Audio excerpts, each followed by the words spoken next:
Down with Weakes, leis an Moore Street Preservation Trust as Crida Lord and Concanchan. On behalf of the Save Moore Street from Demolition campaign group, we thank the Save Moore Street Preservation Trust for the invitation to speak here today. By coincidence or in compliment, the title of this rally today is actually the same as the title of our organisation. We are a separate organisation, independent of any political party or organisation, here with a campaign stall on this street every Saturday, normally just over there, for over 10 years. Yesterday we were here again, our 530th Saturday. Of course, we share the objective of the historical conservation of the street. We also want a vibrant street market that is centuries old, of street stalls and small independent shops to survive and thrive. All of that is threatened by the plans of the property speculator Hammerson. Where we stand now in Moore Street, in the Moore Street area of the laneways around us, is a social space, a street market and also a battleground. A battleground in 1916 against the British occupation, but also a battleground for over 2 decades against property speculators and their accomplices in successive Irish governments. The garrison of the GPO occupied these lanes and the 16 houses behind me, tunnelling from house to house. They fought the occupation in this street and laneways. At least 3 of them died in lanes off the street, and the occupation army killed unarmed civilians in this very street. This whole terrace should be a museum. The shops should be on the ground floor. You should be able to walk through the walls all the way through as they did then. You should step on pressure plates that would set up virtual presences of people who fought in 1916 to tell you what it was like. People who sold their stuff here for years to keep their families alive to tell you what it was like. The 1916 Rising was a huge event in our history, and its surrender happened here.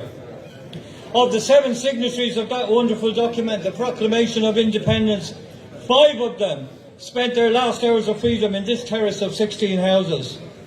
6 of the 14 shot in Dublin by British firing squads spent their last hours of freedom here.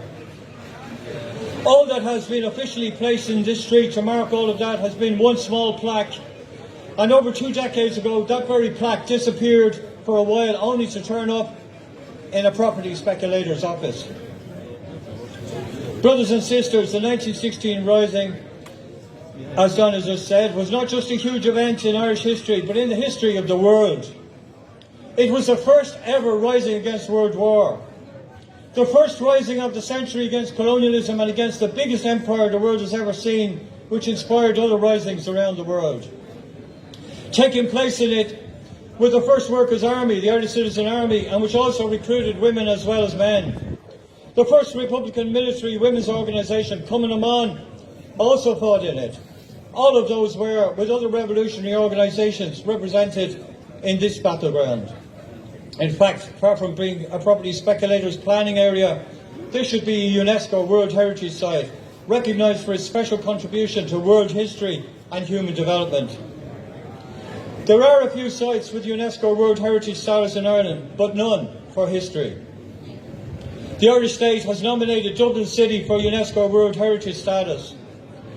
Not because of the first Dáil, not for the 1916 Rising, not for the city of the formation of na Fianna Éireann, nor of the Irish Citizen Army, nor of the Irish Volunteers, nor of Cumann, not for the formation of the Irish Republican Brotherhood twinned with New York, not for the founding of the Young Irelanders, not for the rising led by Robert Emmet, not even for the victory of Brian Boru's forces at the Battle of Clontarf, an event recorded at the time in France and in Iceland.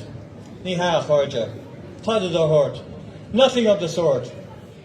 The Irish state wants Dublin City to have UNESCO World Heritage status for its Victorian architecture and for having been at one time considered the second city of the British Empire. What could be more cringing and forelock tugging? Nothing could more plainly illustrate the slave mentality of the authorities. This then is why they can happily turn our sites of history and heritage over to property speculators. Because the Gombeans don't even think of it as their history. and their heritage. And in a way, they're right. It is our history, our heritage, and part of world heritage, wherever people have stood against oppression and fought for justice. The organisers of this event, it has been announced, the Moore Street Preservation Trust, it has been announced that they will be seeking a High Court review of the denial of the appeals from Bord Pleanála against the planning permission granted to Hammerson by Dublin City's Planning Department. We wish that effort every success. In the Save Moore Street from Demolition group, we don't have the financial resources to take that kind of avenue, though we have paid for regular appeals. It is worth remembering that it was not court processes that prevented demolition of buildings here in January 1916, but an occupation of these buildings for a week, followed by 6 weeks blockading the site from 6:30 in the morning, 5 days a week. Court cases and petitions win when they are also backed by strong popular support, and in that every single person has a role to play. And you can support our part of the campaign by following the Save Moore Street from Demolition group on Facebook and Instagram, sharing our posts from time to time and signing our petition online. The struggle to save the Moore Street area from demolition and for a living street market and a historical cultural area is not just about Moore Street. It's about what kind of a city we want, what kind of a country for our future. One which treasures its history and fulfills the needs of the people for their physical comforts and their cultural development. Or one that runs the city and country for the benefit of property speculators, bankers, foreign multinationals and the gumbeans. Níor son ar stair agus ar nair after wine, atáid ag strachat an seo ach ar son ar láideach agus ar son ar dowchaí. We're not just fighting for our heritage here, but also for our future. Brothers and sisters, this is a battle for all. Or Nagi.